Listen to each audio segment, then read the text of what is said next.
ሰላም እንዴት ናችሁ? ዛሬ አብረን በጣም ቀለል ያለ ምንም የማያስቸግር ብዙ ጣጣ የሌለው የፓስታ ሰላጣ እንሰራለን። አብራችሁን ቆዩ።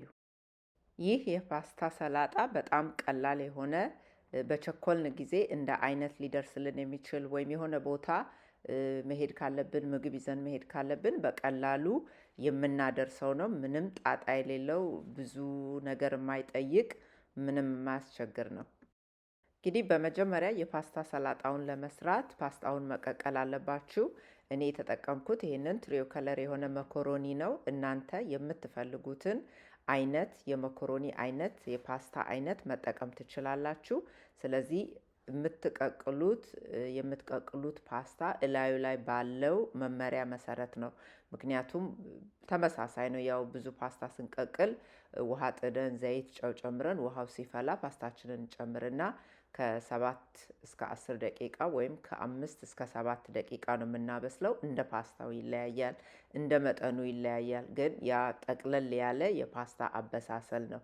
ስለዚህ እናንተ የምትቀቅሉት ፓስታ እላዩ ላይ ባለው መመሪያ መሰረት ፓስታችሁን ትቀቅላላችሁ። ፓስታውን ከቀቀላችሁና ውሃውን ካጠነፈፋችሁ በኋላ ተጨማሪ ግብአቶች እዚህ ጋር አሉኝ። ኩከምበር፣ ካሮት ሽረድድ፣ ቀይ ሽንኩርት በደቃቁ የተከተፈ፣ ቤል ፔፐር በደቃቁ የተከተፈ፣ ቲማቲሙን እንዲሁ በግማሽ ነው የከፈልኩት። ከዛ ደግሞ ሎሚ፣ ዘይት፣ ቁንዶ በርበሬና ጨው ያስፈልጋቸዋል። እዚህ ጋር እኔ ከጨመርኳቸው ግብአቶች ውስጥ እናንተ የማትፈልጉት ካለ መቅረት ይችላል። እኔ ግን ያው እነዚህን ነገሮች መጨመር ስለምፈልግ በሙሉ ሽንኩርቱንና ቤል ፔፐሩን በደቃቁ ነው የከተፍኩት። ምናልባት በደቃቁም ባትከትፉት ምንም ችግር የለውም። ፓስታውም ከፍ ከፍ ያለ ስለሆነ መጠኑ አብሮ ከፓስታው ጋር ይመሳሰላል። እኔ ግን በደቃቁ ስለፈለግኩት ለኔ እንደሚመቸኝ እንደምፈልገው ነው ያደረኩት።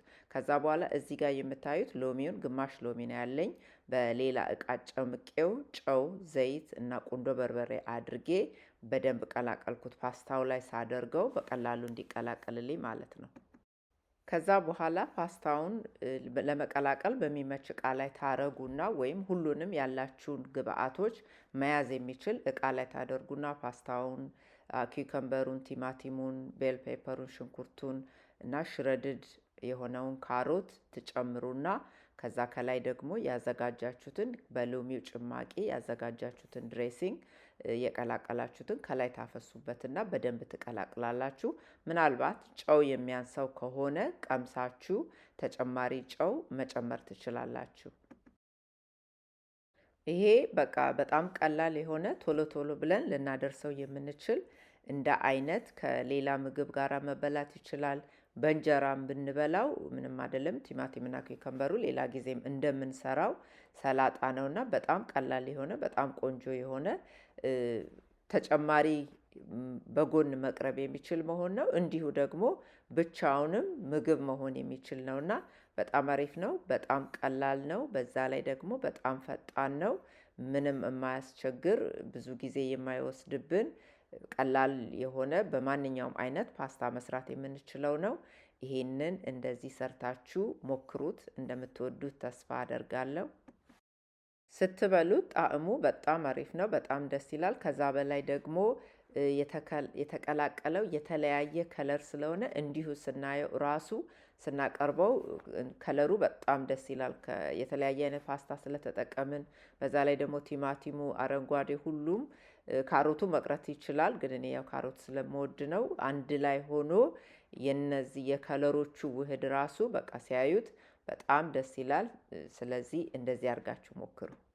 ፓስታ በብዙ መንገድ እና ከብዙ ነገር ጋር ይበላል። እንደዚህ ሰላጣ ሰርተን መኮሮኒ መመገብ ከምንችልባቸው አንዱ ነው። ይሄንን ትኩስ እንደሆነ መኮሮኒ ብታረጉትም ምንም ችግር የለውም። ግን ያው ሌላውም አትክልት ይሞቃል። ወይም ደግሞ ከፈለጋችሁ ቀዝቃዛውን ብታረጉም፣ እኔ ቀዝቃዛ ነው የምወደው ወይም የሚጣፍጠው በቀዝቃዛው ነው። ስለዚህ እንደዛ አርጋችሁ መሞከር ትችላላችሁ። ሊበላ ከሚችልባቸው ከብዙ መንገዶች ይሄ አንዱ ነው። ዛሬ አብራችሁኝ ስለነበራችሁ በጣም አመሰግናለሁ። በሚቀጥለው ጊዜ በሌላ ቪዲዮ እስከምንገናኝ ድረስ ሰላም ሁኑ። አዲስ የሆናችሁ ሰዎች ሰብስክራይብ አድርጉ፣ ከኛ ጋር ቤተሰብ ሁኑ። ሁላችሁንም አመሰግናለሁ።